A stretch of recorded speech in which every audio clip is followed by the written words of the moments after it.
Halo, apa kabar kawan-kawan Populi dimanapun berada? Semoga kawan-kawan selalu dalam keadaan yang sehat. Perkenalkan, saya Nurul Fatin Afifah. Saya adalah peneliti Populi Center. Kembali lagi dalam Popcorn yang merupakan sebuah ruang diskusi untuk membahas isu-isu terkini yang sedang menarik perhatian publik.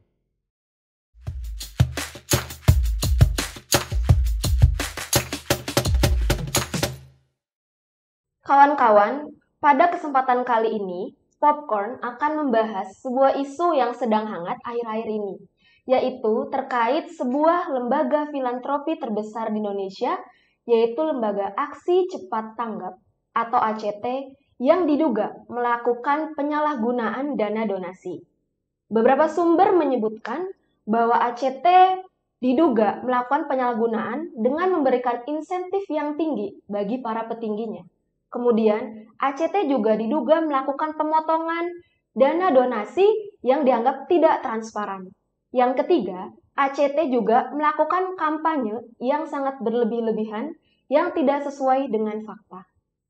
Untuk membahas lebih lanjut terkait permasalahan tersebut, kita akan membahasnya bersama dengan Bapak Usep Saiful Ahyar. Apa kabar Bapak? Baik, Alhamdulillah. Assalamualaikum. Waalaikumsalam. Beliau adalah senior researcher di Populi Center sekaligus sebagai pengajar di salah satu perguruan tinggi di Serang, Banten.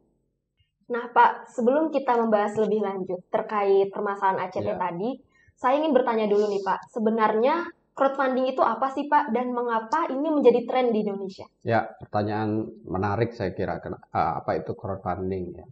Jadi crowdfunding itu sebenarnya pada dasarnya penggalangan dana orang banyak gitu.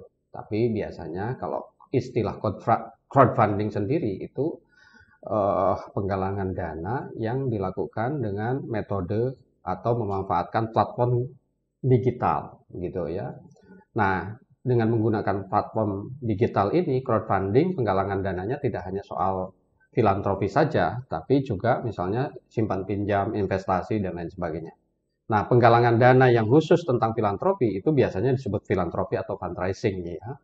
Jadi biasanya fundraising itu atau filantropi itu donasi untuk kepentingan menyelamatkan orang atau kemudian meringankan beban seseorang gitu atau menolong, membantu dan lain sebagainya.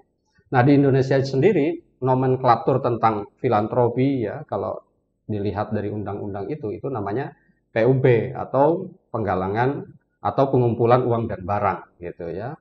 Jadi itu sesuai yang tertera pada Undang-Undang Nomor 9 tahun 60. Jadi pengumpulan uang dan barang itu mengacunya ke situ. Nah, pertanyaan selanjutnya, kenapa ini menjadi tren? Saya kira ini menarik ya. Sebenarnya pengumpulan uang dan barang atau pengumpulan uang, penggalangan dana, tolong menolong, ya filantropi, fundraising ini sudah ada semangatnya itu sejak zaman dulu. Tapi zaman pandemi ini, menurut riset kami ya, survei kami itu dirasa meningkat karena mungkin ada kebutuhan atau banyak di antara masyarakat juga yang memerlukan bantuan ya. Misalnya data dari beberapa dari BPS misalnya itu menunjukkan bahwa 1 juta ya di tahun 2020 itu 1 juta orang itu kena pemutusan kerja atau bahkan pengurangan penghasilan gitu. Itu kan satu angka yang sangat besar yang kemudian itu juga membutuhkan uluran tangan dari para dermawan. Dan itu sebenarnya sudah teruji ya. Jadi kalau kita lihat praktek-praktek donasi itu sudah banyak ya, terutama di masa pandemi ini. Itu juga dengan platform digital itu berbagi lalu kemudian kita bisa lalu kemudian bagi rata dan lain sebagainya, itu sudah banyak sekali inisiatif-inisiatif warga. Atau tidak hanya berupa uang, tapi juga inisiatif warga untuk tolong menolong, misalnya Jogotongo atau yang lainnya gitu ya di masa pandemi itu. Jadi eh, itu apa tren meningkat donasi itu juga tinggi. Nah, di samping itu juga sebenarnya donasi ini ya, jadi lembaga-lembaga filantropi itu kan juga sebenarnya bagus ya dalam rangka menjembatani antara the have and the have not gitu. Jadi antara yang punya dan tidak punya gitu. Ini antara orang kaya dermawan yang tidak punya waktu banyak lalu kemudian bisa menitipkan uangnya pada lembaga-lembaga filantropi lalu kemudian disalurkan ya kepada yang berhak gitu. Nah, di samping itu karena ada keterbatasan dari pemerintah juga. Jadi misalnya lembaga-lembaga pemerintah itu dalam menyalurkan dana itu banyak sekali kendala. Misalnya soal birokratisasi yang ada di pemerintahan kita. Lalu kemudian juga soal data itu juga banyak sekali yang kemudian tidak akurat sehingga menimbulkan ada eh, apa namanya kekurang tepatan dalam penyaluran bantuan itu. Itu saya kira. Jadi eh, hal-hal seperti itu yang kemudian menumbuhkan donasi itu tren. Dan yang terakhir sebenarnya ini juga menentukan itu kemudahan dalam berdonasi gitu karena berkembangnya dunia digital gitu. Jadi platform digital itu banyak dipakai oleh para apa namanya disaster planner ya boleh dikatakan begitu. Itu para lembaga filantropi dimanfaatkan untuk apa namanya menampung pendanaan dari masyarakat lalu kemudian menyalurkannya dengan baik. Saya kira itu antara lain yang menyebabkan orang-orang ya apa namanya tren ya berdonasi itu karena salah satunya ada kemudahan. Memang di samping ada modal sosial yang kemudian ada di tengah masyarakat kita yang jauh sudah hidup itu sejak berabad-abad sebelumnya masyarakat saling tolong menolong gotong royong ya di antara kita itu jangan juga sangat apa namanya sudah hidup di masyarakat kita saya kira. Itu saya kira Pak Bu Nurul. Baik, Pak.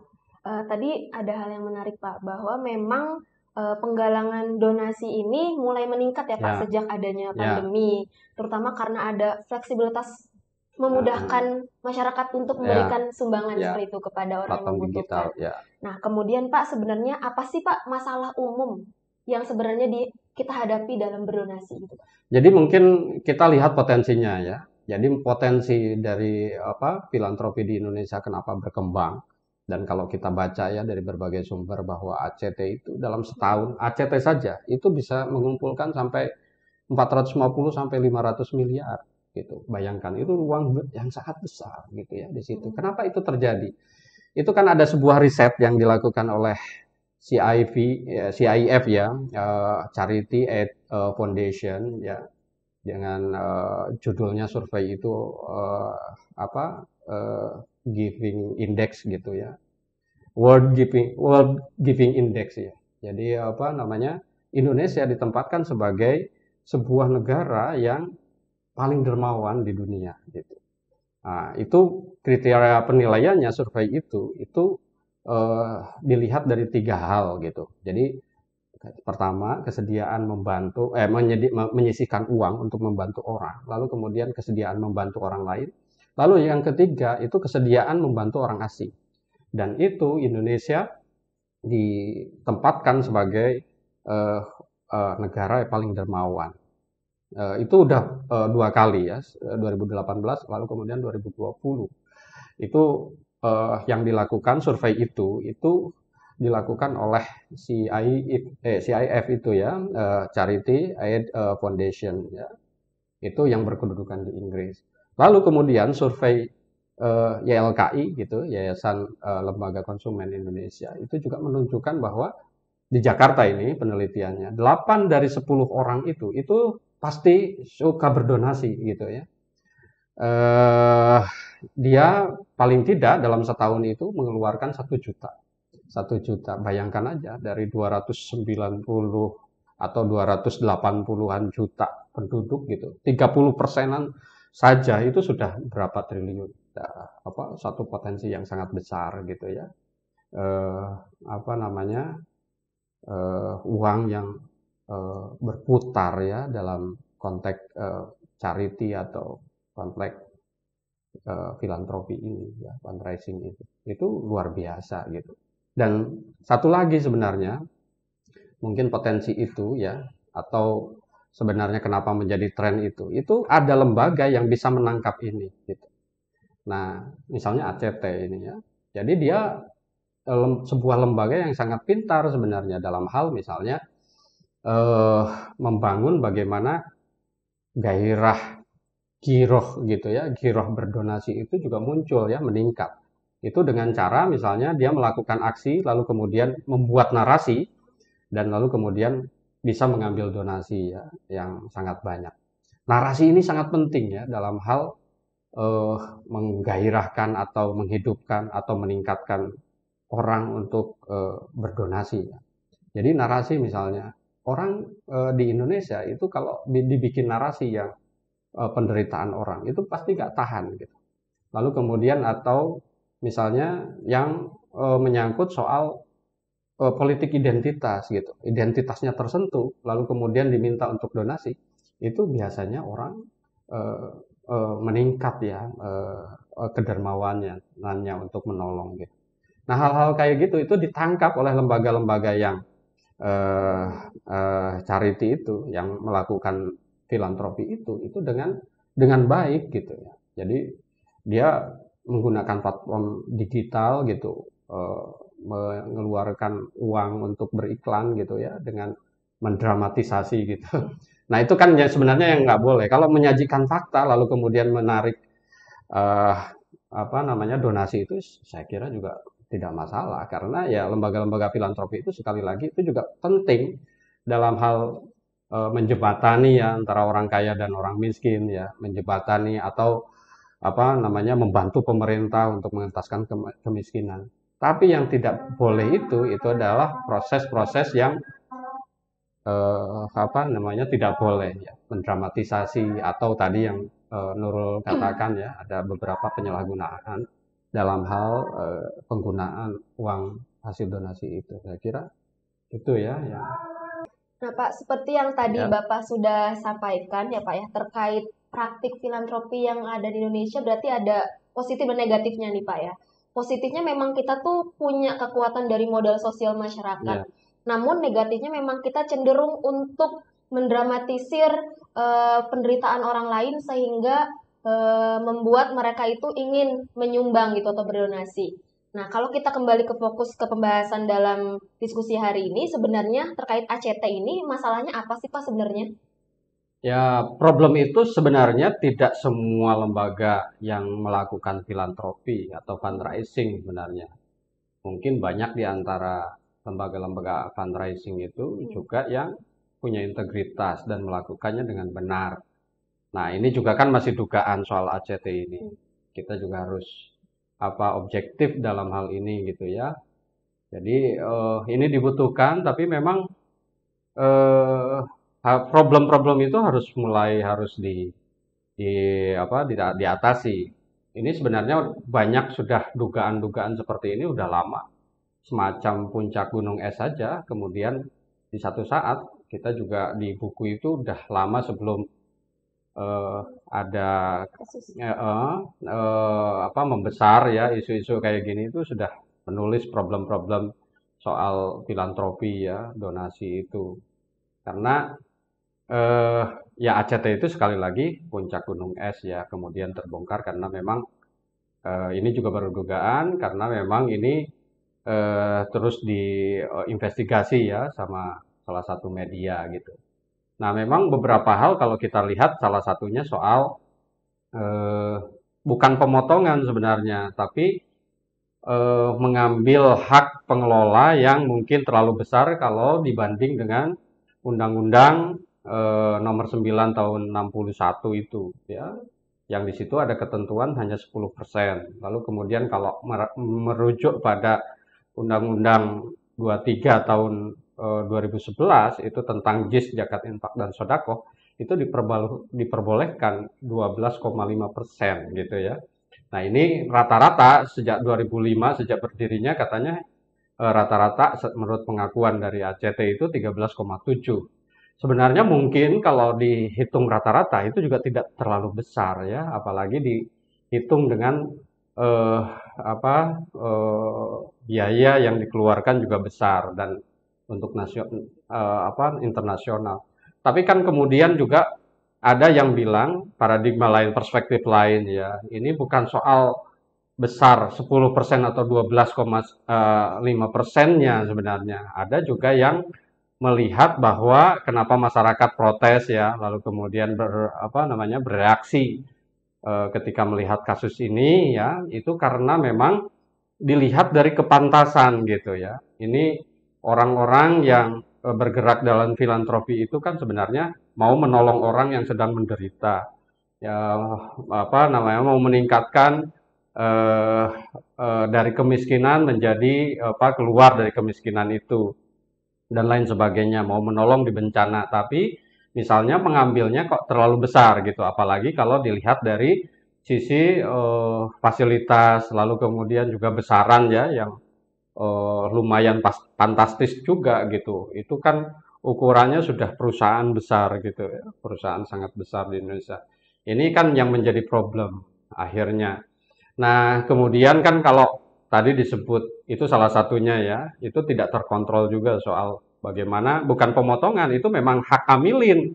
Kalau dalam zakat itu ada istilahnya amilin gitu. Itu ada satu asnaf di antara 8 asnaf itu, di antara 8 kelompok asnaf itu namanya amilin. Amilin itu adalah pengelola dari filantropi zakat misalnya, infak dan sodako itu amilin. Tapi jangan sampai amilin itu menjadi ambilin gitu karena berlebihan mengambilnya gitu ya. Nah, itu jangan sampai begitu. Nah, yang lain itu juga kemudian ada persoalan-persoalan itu tadi. Bagaimana misalnya karena ingin donasi itu besar, lalu kemudian juga membuat dramatisasi fakta, semacam dramatisasi kesengsaraan rakyat begitulah kira-kira, yang kemudian itu menjadi iklan yang kemudian orang tergerak untuk memencet nomor rekeningnya gitu, lalu kemudian mentransfer uangnya ke lembaga filantropi itu ya. Nah, itu banyak sekali kasus-kasus seperti itu. Lalu kemudian juga mungkin soal akuntabilitas ya dari lembaga filantropi itu yang kemudian harus diperbaiki. Tapi dari semua itu di internal lembaga filantropi itu ada persoalan lain yang sesungguhnya saling kait-mengkait dan saling mendukung ya, saling mendorong atau menyumbang pada masalah filantropi di Indonesia. Misalnya itu saya mencatat ada beberapa dengan teman-teman di Populi misalnya, itu soal regulasi yang sangat lemah. Bayangkan regulasi tentang PUB, pengumpulan uang dan barang, itu tahun 61. Jadi nomor 9 tahun 61 tentang pengumpulan uang dan barang. Itu dari sisi usia itu juga sudah tua gitu. Jadi udah layaknya kemudian diperbaiki karena tidak sesuai dengan perkembangan zaman.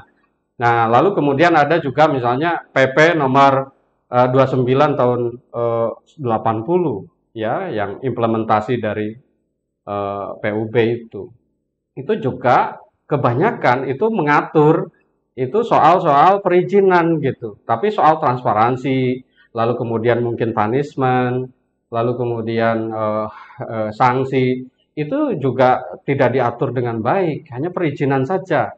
Dan itu pun dikecualikan, misalnya perizinan mengenai keagamaan dan tradisi, itu tidak harus mendapatkan izin gitu ya. Nah, itu hal-hal yang kemudian itu persoalan yang soal akuntabilitas transparansi ini, lalu kemudian sanksi. Karena misalnya kalau ada yang melanggar itu dalam undang-undang itu, PP itu juga disebutkan bahwa sanksinya itu ada sanksi administratif ya, misalnya pencabutan izin itu selesai gitu. Tidak ada misalnya punishment yang membuat mereka jerah. Nah, hal-hal kayak gini ini juga kan karena pengawasannya juga kemudian ya, karena kelemahan itu pengawasannya juga menjadi lemah gitu. Misalnya tidak ada komisi misalnya atau asosiasi yang mengawasi aktivitas mereka, soal akuntabilitasnya, soal berapa harus diambil dan seterusnya. Itu dalam konteks pengawasan, walaupun ada regulasinya, tapi kalau pengawasannya tidak jalan itu juga sama saja bohong gitu. Nah, hal-hal seperti itu sebenarnya harus diperbaiki. Ditambah lagi ini literasi publik terhadap pengetahuan fundraising ini, itu filantropi ini menjadi masalah juga. Misalnya dari survei YLKI, Yayasan Lembaga Konsumen Indonesia, sekali lagi ya, dia survei di Jakarta, dia melakukan survei di Jakarta, eh, mengatakan bahwa hanya 2% yang mengetahui gitu ya tentang undang-undang PUB ini gitu. Selebihnya tidak tahu, sehingga mereka ya melakukan eh, sumbangan atau donasi itu ya dengan cara naif gitu ya, dia menyumbang saja, lalu kemudian apakah dia hak-haknya itu juga mereka tidak tahu, apakah dia berhak untuk menuntut lembaga yang dititipi donasi itu untuk misalnya melakukan transparansi, padahal itu kan sebenarnya ada haknya. Nah, ini literasi publik itu menjadi penting ya, karena hal-hal seperti itu akan meningkatkan akuntabilitas lembaga filantropi itu, karena ini bisnis trust gitu loh, soal kepercayaan. Nah, makanya harus dibangun itu. Sementara kalau literasi publiknya tidak ada pengawasan juga. Ya, jadi ini hal-hal yang mungkin menjadi problem ya dalam hal filantropi di Indonesia. Akhirnya dengan terungkapnya seperti itu ya, akuntabilitas lemah, pengawasan lemah, penyelewengan pun itu menjadi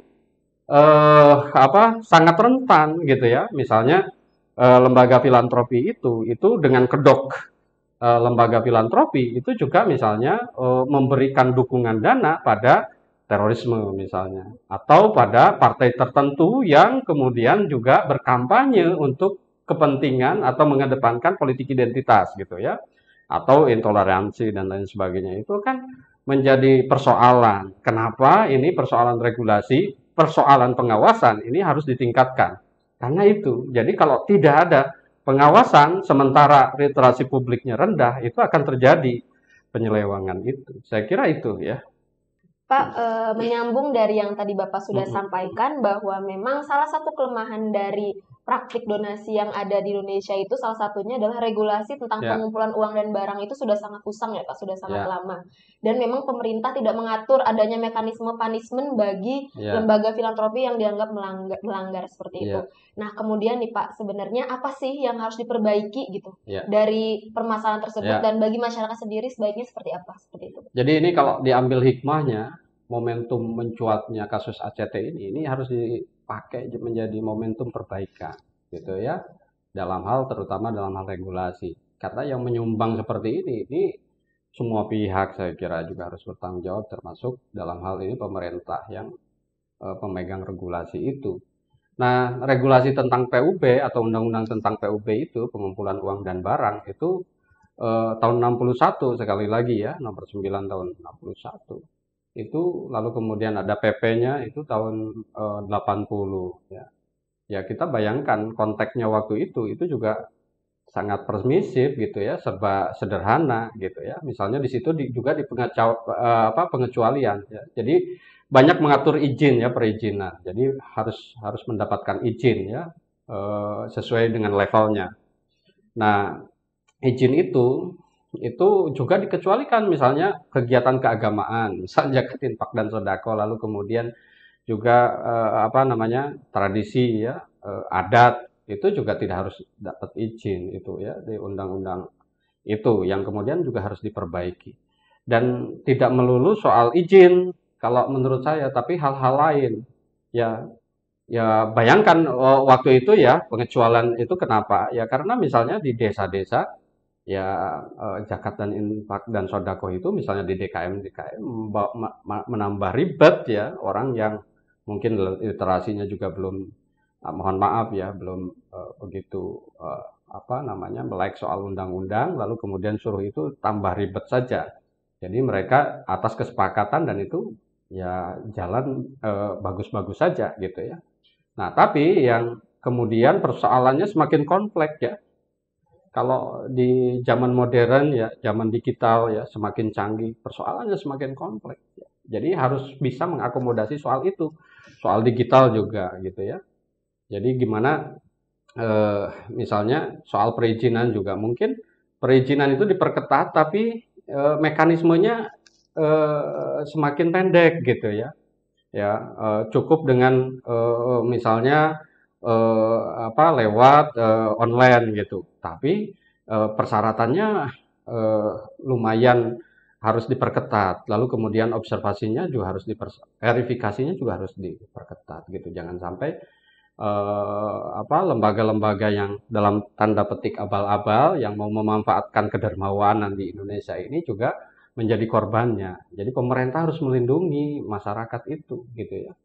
Nah, lalu kemudian permasalahan lain itu juga kan soal pengawasan ya. Jadi di undang-undang itu belum cukup ya soal pengawasan dan sanksi itu ya. Hanya sanksi administratif. Jadi tidak menimbulkan punishment-nya itu tidak menimbulkan efek jera ya bagi orang yang melanggar gitu. Nah, hal lain itu dalam regulasi juga ada tumpang tindih ini. Tumpang tindih regulasi antara PUB misalnya itu dengan Undang-Undang JIS, Undang-Undang 23 tahun 2011 itu tentang zakat, infak dan sedekah. Jadi ini juga jadi dalam tanda petik petak umpet gitu ya. Lembaga ini ketika ditegur misalnya mengambil membuka gerai untuk infak dan sedekah di mall misalnya, itu mengaku bahwa ketika ada dari Kementerian Sosial mengaku bahwa dia sudah mendapatkan izin dari Kementerian Agama. Jadi dua kementerian ini menurut saya harus selaras ya. Jadi undang-undang PUB dengan undang-undang JIS itu juga harus diselaraskan karena itu akan menjadi konflik dua sektor gitu, sektoral gitu. Padahal domainnya itu berbeda, lalu kemudian objeknya, isunya itu hampir sama gitu, sama-sama mengambil kedermawanan gitu, sama-sama soal filantropi.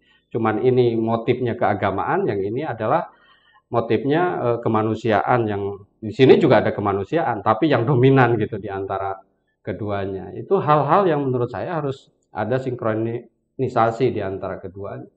Lalu kemudian soal perizinan juga itu dalam PUB itu Undang-Undang PUB itu ada soal level gitu ya. Misalnya kalau levelnya regional, maka dia ke kabupaten atau levelnya provinsi ke provinsi perizinannya.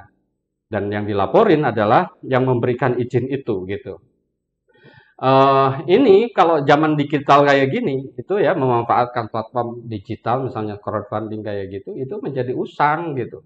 Karena dimanapun dia berada, kalau memanfaatkan platform digital itu bisa menjangkau banyak tempat, tidak hanya di Indonesia atau daerah tersebut.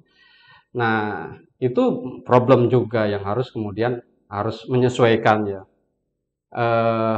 Lalu kemudian ini soal pelaporan gitu ya, soal pengawasan. Itu pengawasan dari Kemensos itu hanya bisa menjangkau kepada lembaga-lembaga yang meminta izin atau mengurus izin. Sementara lembaga-lembaga yang dalam tanda petik abal-abal yang tidak mengurus izin itu tidak terjangkau sama mereka, itu bukan ranahnya gitu. Jadi pengawasan ini itu bagi lembaga-lembaga yang berizin, yang mengurus izin. Bagi yang tidak mengurus izin itu tidak terjangkau, tidak bisa diawasi oleh Kemensos itu.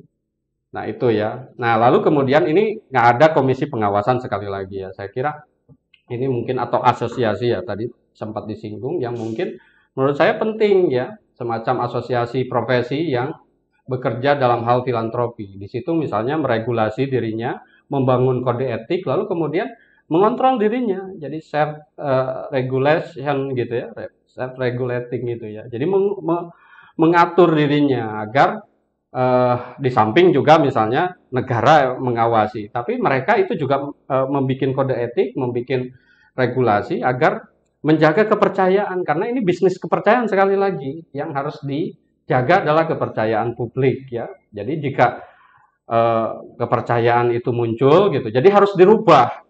Kalau tadi kan aksi narasi donasi gitu.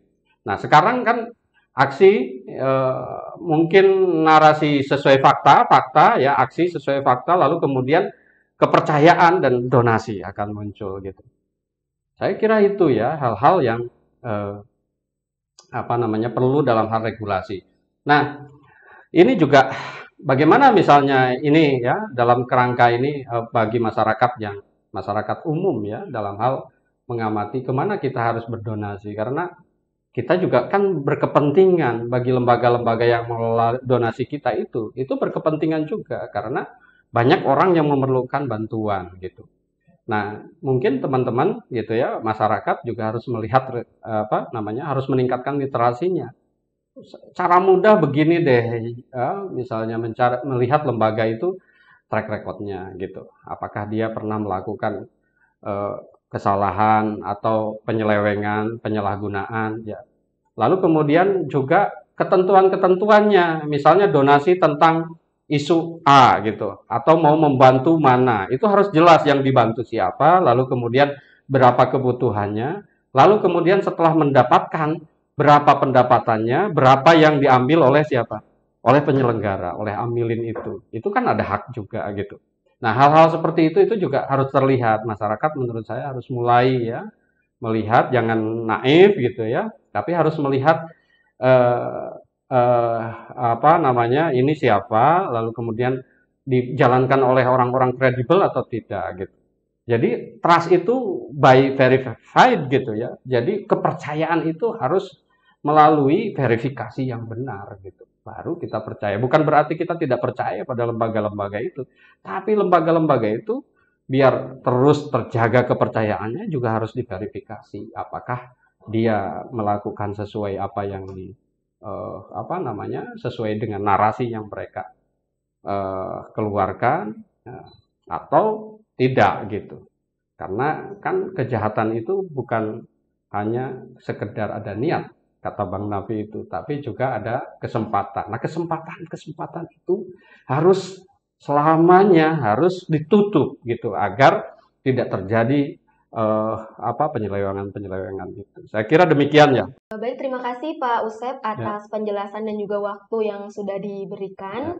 Jika saya tarik kesimpulan dari diskusi kita hari ini, lembaga filantropi itu bisa menjadi salah satu media bagi masyarakat untuk membantu meringankan beban orang lain.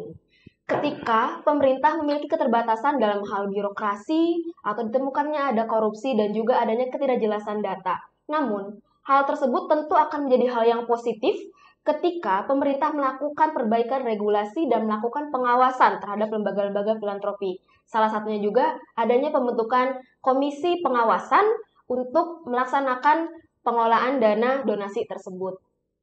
Terakhir, apa yang sudah disampaikan oleh Pak Usep juga secara lebih detail bisa kawan-kawan baca dalam buku yang sudah Populi Center publikasikan yang berjudul Memaknai Kebijakan Berorientasi Manusia.